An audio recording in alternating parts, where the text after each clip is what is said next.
Sigmund Freud's psychoanalytic theory, which was proposed in the early 20th century, divides the mind into three interacting agents to explain human behavior and the dynamic personality.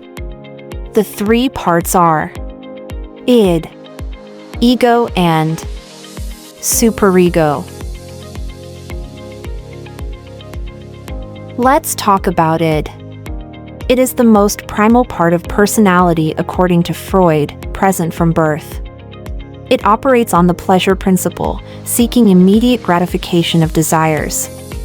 For example, when hungry, one feels an immediate desire for food. But when needs are not met, it can lead to feelings of anxiety. However, not all desires can be immediately fulfilled, leading to potential socially inappropriate behavior.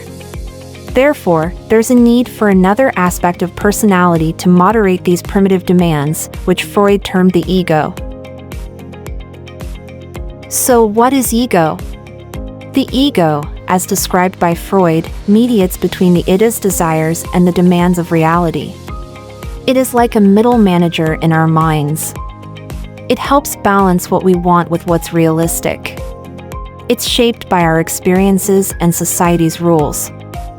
When we have urges, it decides when and how to satisfy them in a way that makes sense for the situation. For example, if we're tired at work, it stops us from napping until we're home in bed. What is superego?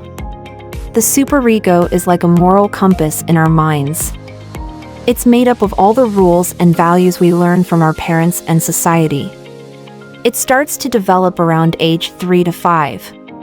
The superego helps us make decisions and judgments.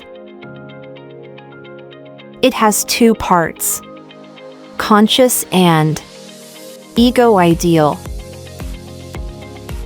The conscience. This part tells us what's wrong or bad. If we do something against it, we might feel guilty or get punished. The ego ideal. This is like our perfect self.